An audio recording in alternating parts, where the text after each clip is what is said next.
We start this October 30th of 2023 with Linda using the Shark Genius. Can I stop it? Hold on, my bag. Oh, I'm sorry about that. I'm focusing only on this right here.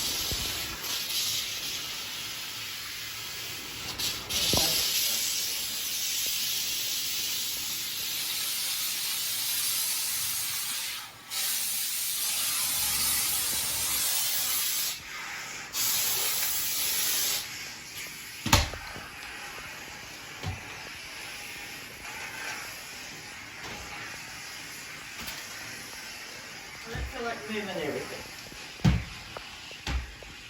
There was a spot over here earlier and I got it. Alright. That's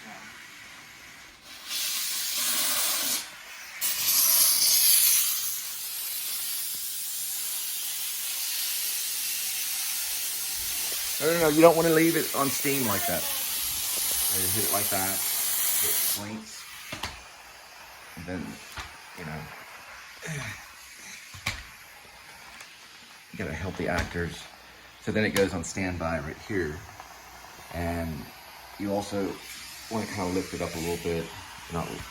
You can leave it in one spot as long as it blinks. So if it's blinking, you can leave it in one spot. But if it's solid, you don't want to leave it in one spot. It'll leave an imprint of the mop. I've done it plenty of times. So, sweetie, okay, you don't, okay, if it's on solid, like low, medium, or high, don't leave it in one spot. It can leave an imprint. Okay. If it's blinking, it's okay, because it's on standby mode. You go one on low, medium, and then high. Okay, that's fine. I just wanted to let you know. Thank you. Because you left it on high and steaming. Yes. Yeah. I'm not going to say why I had to do that. No.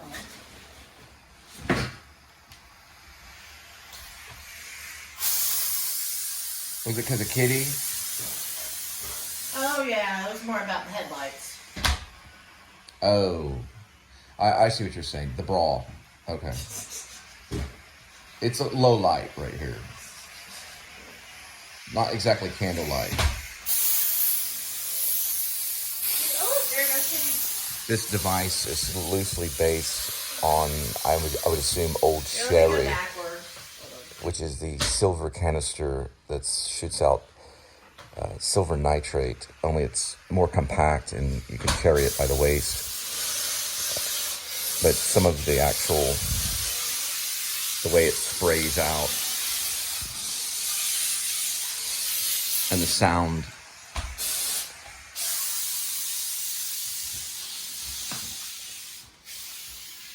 Yeah, you'll run out of steam. It has to build up.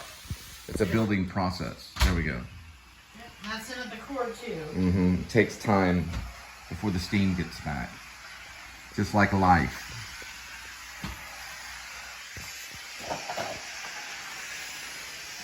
It needs kind of a sheen.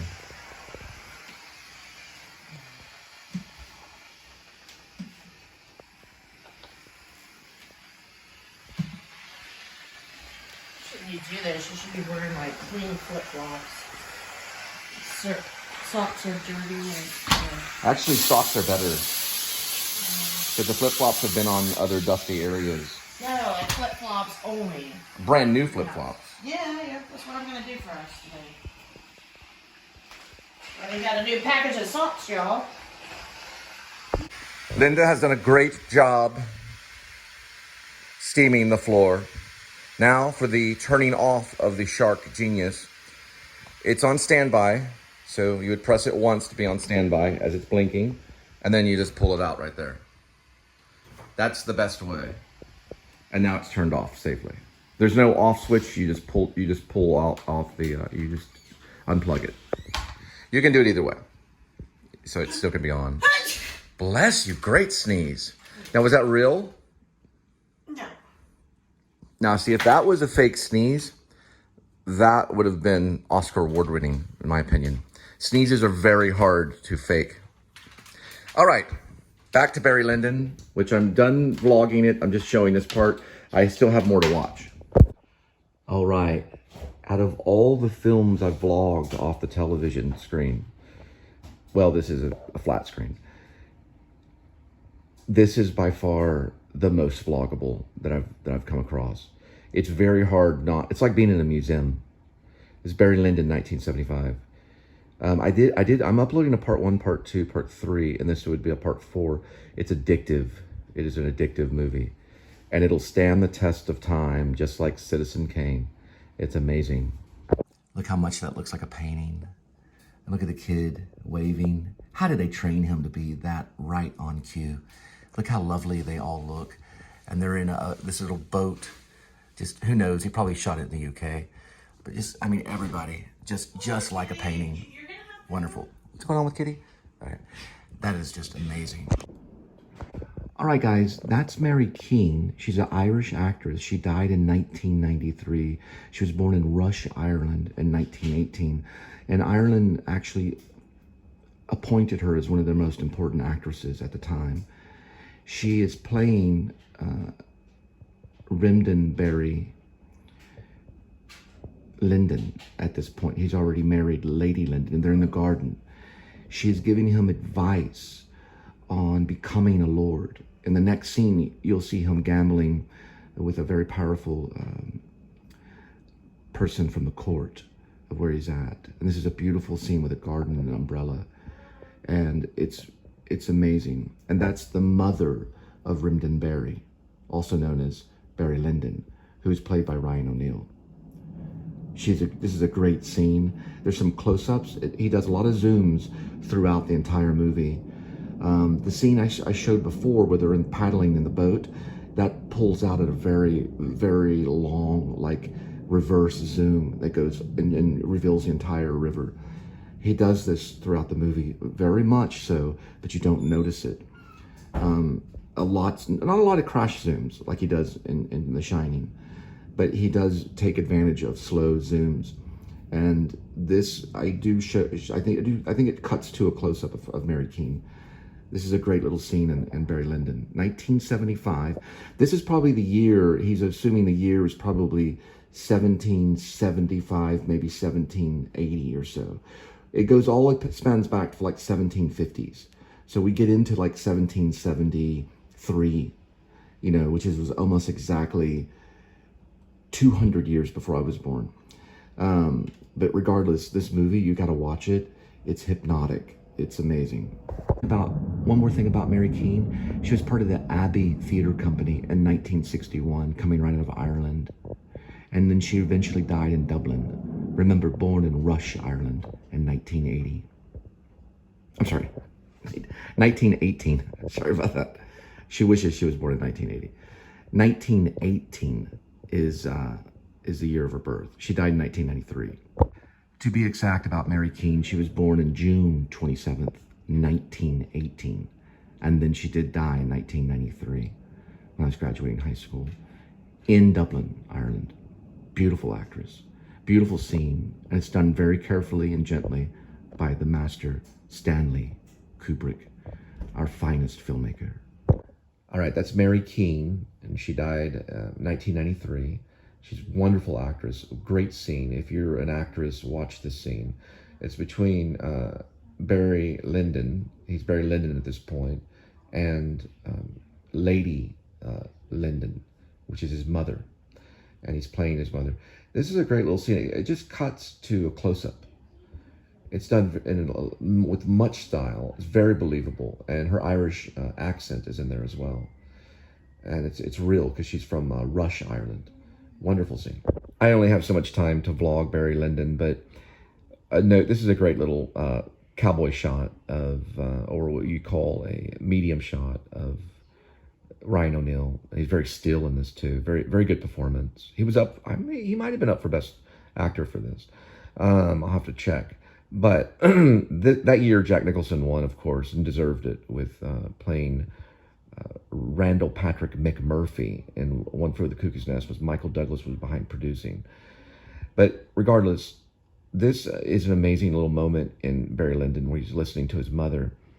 The reason I wanted to say this about, when I wanted to make it like a side note, real babies are held and fed in front of the camera in this movie.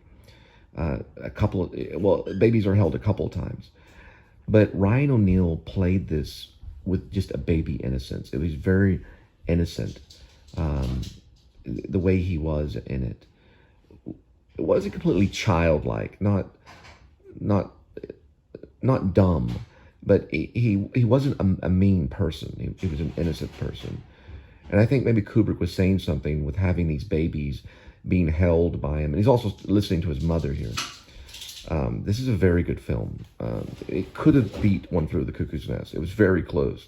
But it was mostly, they focused on the costumes. And they did focus on the cinematography. And the acting was just right up there. It was an amazing, amazing movie. And it's highly entertaining. I would watch this over any action film or anything. I mean, it's super entertaining. It's like living inside of a painting or going to a museum. And it's very exciting. All right, now the purpose of this scene is the mother is telling the son that he must obtain a title. And it's important to her that he becomes like a lord. And the entire scene, Ryan O'Neal simply stands there like a statue. This is very much like a painting. It's amazing.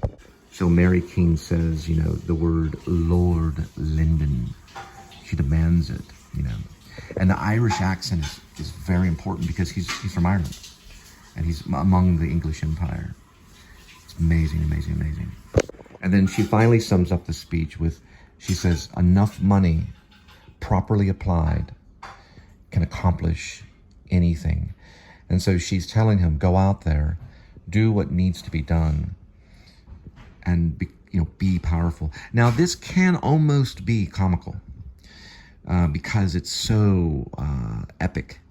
And, it's very much, there is a sense of Tom Jones throughout the whole movie.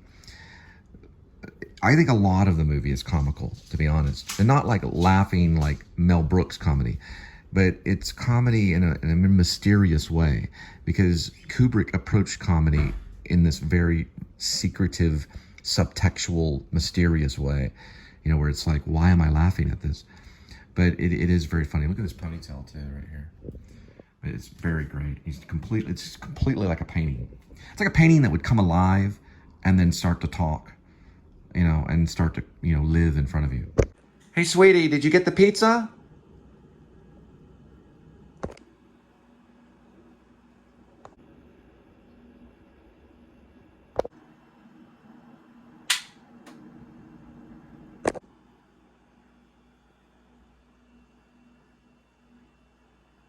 And I'm big fans of Grim Life Collective because they listen to their inner Kubrick. So he will speak to you. Even when you're vlogging, at least consider, oh, that's a shadow. Because people don't want to look at shadows and things and, and be like, you want it to try to be like a painting at all times. If you can. You don't have a lot of time and you want to speak and talk and have lighting and just do all this wonderful stuff. Goes the military flying in the air outside.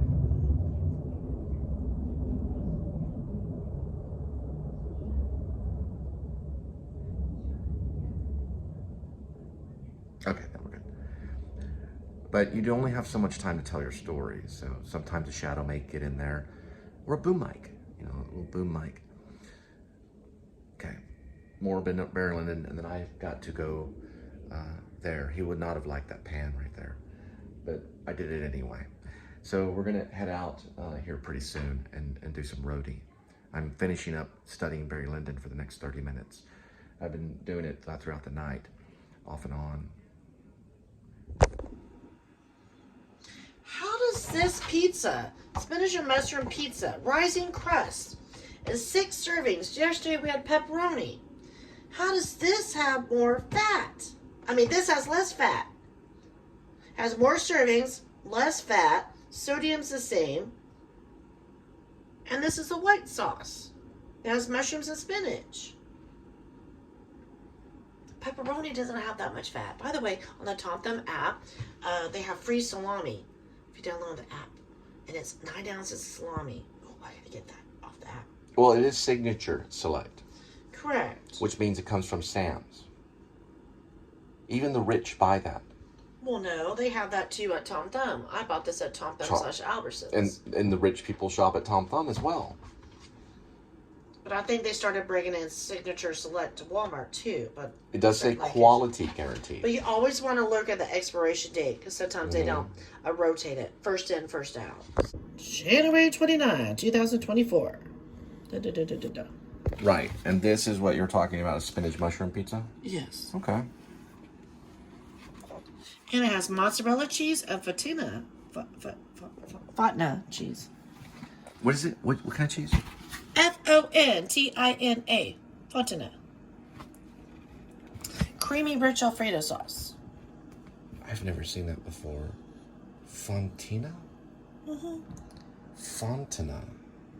Yeah, I think that's like the melty cheese you go when you go to like the melting pot or something.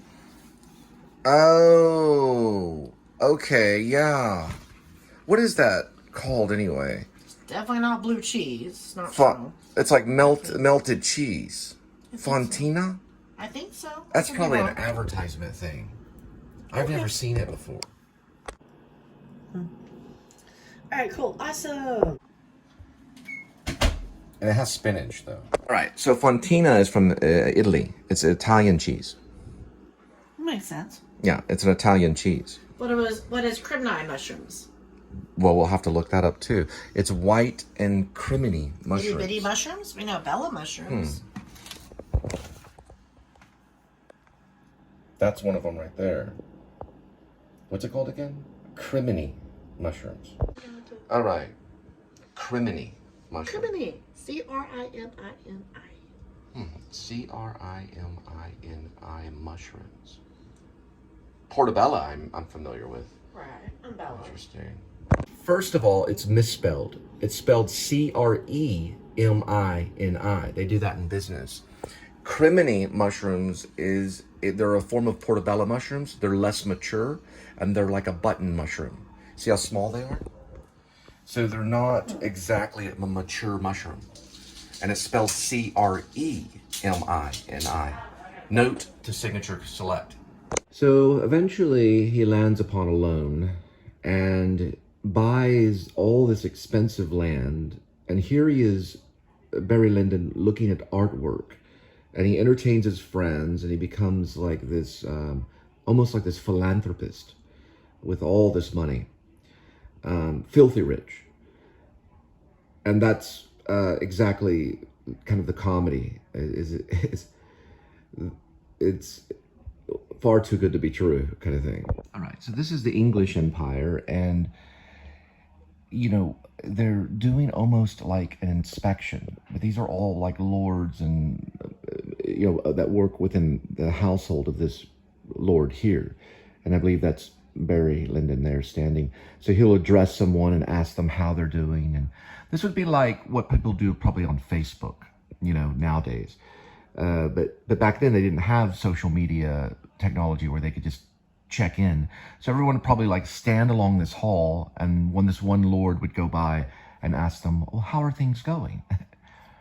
You know, and they would, oh, very fine. It's you know, and he would check on specific things to keep in line with his whole community. It's a brilliant scene. So Kubrick was probably an avid reader, and that's what made him a major success. Here is a moment of dialogue that's very funny, and I find it funny. But this nobleman tells this lord about Barry Lyndon. Barry Lyndon has sent money over to America with soldiers. Well, it would take money, but he sends these soldiers over to America to fight the rebels, which would be us, the Revolutionary War. This is the English Empire. So Kubrick is obviously making a statement about America.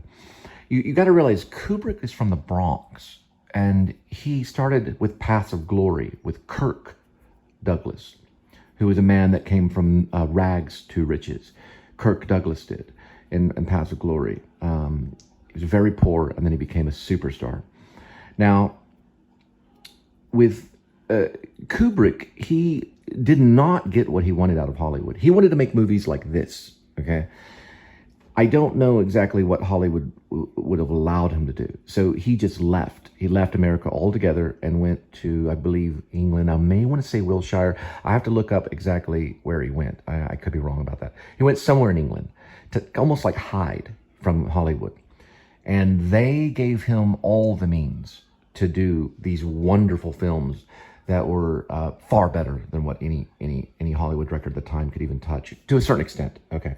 I don't want to get in an argument, but let's just face it. Kubrick was a mad genius. 2001 is sometimes considered the best movie ever made.